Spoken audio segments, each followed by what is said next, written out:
السلام علیکم، میں ہوں آپ کا فیسیلیٹیٹر اور آج ایک نئی ویڈیو کے ساتھ حاضر ہوں۔ آج ہم بات کریں گے بچوں کی دیکھ بھال کے بارے میں۔ جن والدین نے بچوں کی پرورش کی ہے وہ بخوبی جانتے ہیں کہ انسان کا بچہ سب قسم کے بچوں سے کمزور ترین ہوتا ہے۔ مرغی کا چوزا پیدا ہوتے ہی کھڑا ہو جاتا ہے اور دانہ چگنے لگتا ہے، لیکن انسانی بچہ 1.5 سال تک کھڑا نہیں ہو سکتا اور نہ بات چیت کرتا ہے۔ ذرا سی بے احتیاطی اسے بیمار کر دیتی ہے اور بیماری کی صورت میں اس کا علاج بھی نہایت ہی مشکل ہوتا ہے، اور بہت کم معالج ایسے ہوتے ہیں جو کہ بچوں کے علاج میں مشہور ہوتے ہیں۔ وجہ اس کی ظاہر ہے، بچے ایسی علامتیں نہیں بتلا سکتے۔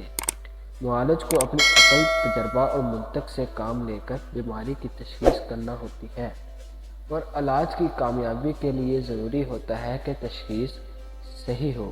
بچوں کے علاج میں ایک اور دقت یہ ہوتی ہے کہ جن لوگوں پر بچوں کی تیمارداری کی ذمہ داری ہوتی ہے ان کو علم و صحت اور نرسنگ کا تجربہ اور لگاؤ نہیں ہوتا، چنانچہ معالج کو بار بار والدین کے لیے ہدایت جاری کرنا پڑتی ہے اور پرہیزیاں بتانی پڑتی ہیں۔ نئے شادی شدہ والدین کو بچے پالنے کا کوئی تجربہ نہیں ہوتا، اس لیے انہیں جو کوئی بھی جیسے بتلا دے وہ ویسے ہی کر گزرتے ہیں، چاہے بچے کو نقصان ہی ہو جائے۔ پرانی بوڑھی عورتیں جو کہ عموماً جاہل ہوتی ہیں اپنے آپ کو اس معاملے میں بہت عقل مند اور تجربہ کار سمجھتی ہیں، وہ بھی نئے جوڑوں کو طرح طرح کی توہمات کی باتیں بتلاتی ہیں جن سے بچوں کو مزید نقصان پہنچتا ہے۔ اکثر دیکھا گیا ہے کہ بچے کو 105 درجے کا بخار ہے، گرمیوں کا موسم ہے، سب گھر والے گھبرائے ہوئے ہیں، بھاگم بھاگی بچے کو معالج کے پاس لاتے ہیں۔ بچہ دیکھنے پر معلوم ہوتا ہے کہ اس کو کئی کپڑے پہنائے ہوئے ہیں اور اوپر سویٹر بھی چڑھا رکھا ہے، اور حد یہ ہے کہ سینے پر روئی بھی رکھ دی گئی ہے۔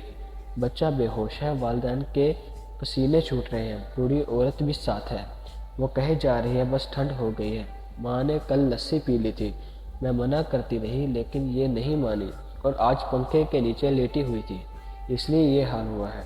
بڑی مشکل سے والدین کو بچے کے کپڑے کم کرنے پر رضامند کیا جاتا ہے اور ٹھنڈے پانی سے سپنج کرنے پر بچہ ہوش میں آتا ہے۔ یہ دیکھ کر بوڑھی عورت حیران پریشان رہ جاتی ہے۔ ان باتوں سے ظاہر ہوتا ہے کہ ہماری عوام میں علم و صحت صفر کے برابر ہے۔ بچوں میں بیماری کے خلاف مدافعتی قوت بہت کم ہوتی ہے اور بعض حالتوں میں بالکل ہی نہیں ہوتی۔ اس لیے بعض بیماریاں جو بڑوں میں آسانی سے ٹھیک ہو جاتی ہیں بچوں کو نہایت پریشان کرتی ہیں۔ بچوں کو دست لگ جائے اگر تو آسانی سے بند نہیں ہوتے۔ بچوں میں معمولی زکام عموماً بگڑ کر نمونیا کی شکل اختیار کر لیتا ہے اور مہلک ثابت ہو سکتا ہے۔ بچوں میں بیماری بڑوں کی نسبت تیزی سے بڑھتی ہے۔ اکثر دیکھا گیا ہے کہ صبح بچے کو زکام کی معمولی شکایت ہوئی اور شام تک نمونیا میں تبدیل ہو گئی اور حالت تشویشناک حد تک خراب۔ اس کی وجہ یہی ہے کہ بعض بچوں میں بیماری کا مقابلہ کرنے کی قوت بالکل نہیں ہوتی۔ ہم نے ایسے بچے بھی دیکھے ہیں جو لگاتار دوائیاں پیتے پیتے ہی پلتے ہیں، اگر ذرا سا ان کی دوائی بند ہوئی تو انہیں دست لگ گئی اور بخار چڑھ گیا۔ ایسے بچے تقریباً 2 سال تک لگاتار دوائی کھاتے رہتے ہیں۔ بچوں کی صحت کا انحصار ماں باپ کی صحت پر بھی ہوتا ہے۔ جو بیماریاں ماں باپ کو زیادہ ہوتی ہیں وہ بچوں کو بھی زیادہ تنگ کرتی ہیں۔ اگر ماں باپ کی صحت کمزور ہوتی ہے تو بچوں کی صحت لازمی کمزور اور خراب ہوگی۔ اس لیے جو ماں باپ چاہتے ہیں کہ ان کے بچے تندرست پیدا ہوں اور صحت مند رہیں وہ اپنی صحت کی طرف بھی توجہ دیا کریں۔ بچوں کو سینے کی تکلیف زیادہ ہوا کرتی ہے اور یہی بچوں کے لیے زیادہ مہلک ثابت ہوتی ہے۔ بعض بچوں کو دست اور ٹٹیاں زیادہ پریشان کرتی ہیں، لیکن دستوں کی وجہ زیادہ تر اوپر کا دودھ ہوتا ہے۔ جو بچے اوپر کے دودھ یعنی مصنوعی غذا پر ہوتے ہیں ان کو بار بار ٹٹیاں لگتی ہیں اور وہ اکثر کمزور رہتے ہیں، بلکہ اکثر دیکھا گیا ہے کہ ان کے سینے کی تکلیف بھی زیادہ ہوتی ہے۔ کچھ عرصے سے ہمارے ملک کی عورتوں میں یہ خیال پھیل گیا ہے کہ بچے کو اپنا دودھ پلانے سے ماں کی صحت خراب ہو جاتی ہے اور چھاتی کی خوبصورتی ختم ہو جاتی ہے، اس لیے وہ زیادہ سے زیادہ اوپر کے دودھ کی طرف مائل نظر آتی ہے، جس سے چھوٹے بچوں کی صحت پر نہایت برا اثر پڑ رہا ہے۔ معالج لوگ سمجھاتے ہیں کہ بچے کو اپنا دودھ پلاؤ، بچہ صحت مند رہے گا، لیکن وہ جواب دیتی ہے کہ میرا دودھ کم ہے یا نہیں ہے، حالانکہ یہ بات مانی جانے والی نہیں ہے کہ ایک نوجوان عورت جس کا ابھی پہلا ہی بچہ ہوا ہے اسے دودھ کی کمی ہو۔ قدرت نے ماں کا دودھ بچے کے لیے بہترین غذا سمجھ کر بنایا ہے۔ ماں کے دودھ میں بچے کے لیے کچھ مدافعتی اجزاء خارج ہوتے ہیں جو کہ بچے کی بیماریوں سے حفاظت کرتے ہیں۔ انسان لاکھ کوشش کرے مصنوعی دودھ کو ماں کے دودھ کی طرف فائدہ مند نہیں بنا سکتا۔ دودھ بنانے والی کمپنیاں اپنے دودھ کی تعریفیں کر کے ماؤں کو غلط راستے پر ڈالتی ہیں۔ مغرب کی مائیں اب زیادہ تعلیم یافتہ اور سمجھدار ہو گئی ہیں اور اب وہاں اوپر کے دودھ کا رواج تقریباً ختم ہوا چلا ہے۔ وہاں زیادہ تر مائیں اپنے بچوں کو اپنے دودھ پر پال رہی ہیں۔ جو والدین چاہتے ہیں کہ ان کا بچہ کم سے کم بیمار ہو وہ بچے کو اوپر کا دودھ نہ پلائیں۔ اپنا دودھ پلانے سے بچہ صحت مند رہے گا۔ طبی اصولوں کے مطابق بچے کو اپنا دودھ پلانے سے ماں کی صحت بھی اچھی رہتی ہے اور مختلف نفسیاتی بیماریوں سے بچی رہتی ہیں۔ بعض مائیں سمجھتی ہیں کہ ڈبوں والا پاؤڈر دودھ بچے کے لیے مفید رہتا ہے، لیکن میرا تجربہ ہے کہ ڈبوں والے دودھ سے تازہ گائے کا دودھ بہتر اور مفید رہتا ہے۔ میں صرف بچوں کے لیے ماں کے دودھ کے استعمال کا مشورہ دیتا ہوں۔ بعض مائیں پوچھتی ہیں کہ بچے کو دودھ کے علاوہ کیا چیزیں کھلائی جائیں۔ بچے کو 6 ماہ تک ماں کے دودھ کے سوا اور کسی چیز کی ضرورت نہیں ہوتی، لیکن چھٹے مہینے کے بعد بچے کو مختلف ہلکی اور جلدی ہضم ہو جانے والی غذائیں کھانے کی عادت ڈالنے کی کوشش کرنی چاہیے۔ مثلاً فرنی کسٹرڈ، ابلے ہوئے نمکین چاول، مونگ کی نرم کھپری، ہلکے نرم بسکٹ، فروٹ جوس، ہڈیوں یا گوشت کی نمکین یخنی وغیرہ دیے جا سکتے ہیں، لیکن یہ دیکھ لینا ضروری ہے کہ بچے کا معدہ ان چیزوں کو قبول کر رہا ہے کہ نہیں۔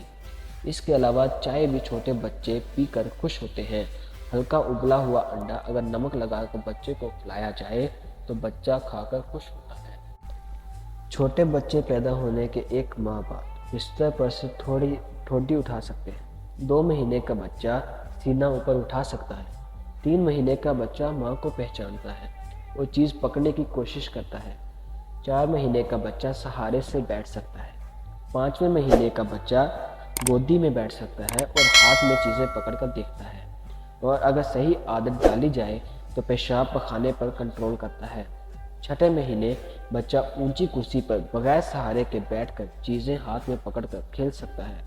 7ویں مہینے کا بچہ اکیلے بیٹھ سکتا ہے۔ 8 مہینے کا بچہ پکڑ کر کھڑا کیا جا سکتا ہے۔ 9ویں مہینے کا بچہ فرنیچر پکڑ کر کھڑا رہتا ہے۔ 10ویں مہینے میں بچہ رینگنے لگتا ہے۔ 11ویں مہینے میں بچہ پکڑ کر سہارے سے چلایا جا سکتا ہے۔ 1 سال کا بچہ فرنیچر کو پکڑ کر خود بخود کھڑا ہو جاتا ہے۔ 13ویں مہینے کا بچہ سیڑھیاں چڑھنے لگتا ہے۔ 14ویں مہینے میں بچہ خود بخود بغیر سہارے کے کھڑا ہو جاتا ہے اور پھر گر جاتا ہے۔ 15ویں مہینے میں بچہ بغیر سہارے کے چند قدم چلتا ہے اور کوئی بات منہ سے نکال لیتا ہے۔ 1.5 سال کا بچہ عموماً باتیں سیکھ لیتا ہے۔ یہ پروگرام اوسطاً صحت مند بچہ پورا کرتا ہے، لیکن بعض بچے کمزور ہوتے ہیں اور اس پروگرام سے 4 مہینے تک لیٹ رہتے ہیں، یعنی بعض بچے 2 یا 2.5 سال کے ہو کر چلتے ہیں اور باتیں سیکھتے ہیں۔ بچے کو ماں کا دودھ 1 سال تک دینا کافی ہوتا ہے۔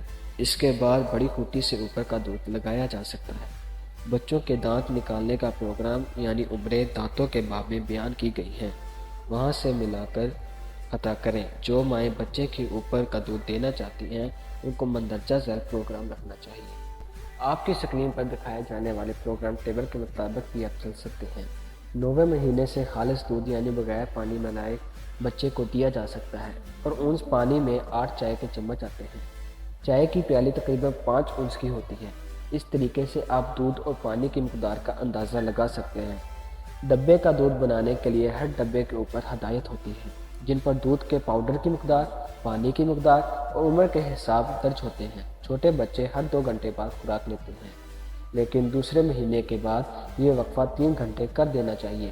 چھوٹا بچہ یعنی 1 مہینے تک دن میں 6 دفعہ دودھ مانگتا ہے اور بڑا بچہ سارے دن میں 5 دفعہ دودھ پیتا ہے، اور یہ وقفہ 3 گھنٹے کا ہوتا ہے۔ رات کو بچے کو دودھ دینے کی عادت نہیں ڈالنی چاہیے۔ گرمیوں میں بچے کو دودھ کے علاوہ دن میں 5 دفعہ پانی بھی دینا چاہیے۔ بچہ پیدا ہوتے ہی 2 دن تک ماں کا دودھ نہیں اترتا، اس لیے ان 2 دنوں میں بچے کو ابلا ہوا پانی، نمک ذرا سا ملا کر اور گلوکوز ڈال کر دے سکتے ہیں۔ بہتر تو یہی ہوتا ہے کہ ماں بچے کو اپنا دودھ پلائے۔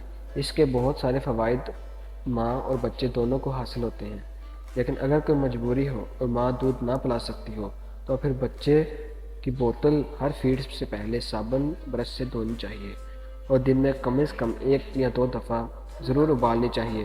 دودھ تازہ بنا کر یا ہر دفعہ ابال کر بوتل میں ڈال کر ٹھنڈا کرنا چاہیے۔ نپل کے ساتھ بھی یہی احتیاط ضروری ہوتی ہے۔ بوتل اور نپل ڈانپ کر مکھیوں اور گندے کپڑوں سے بچا کر رکھیں۔ جو دودھ بوتل میں بچا رہے اسے دوبارہ بغیر ابالے استعمال نہ کریں۔ اگر آپ کے بچوں کو کسی قسم کی بھی شکایت ہوتی ہے تو سب سے پہلے اپنے ڈاکٹر سے رجوع کریں۔ ویڈیو دیکھنے کا شکریہ۔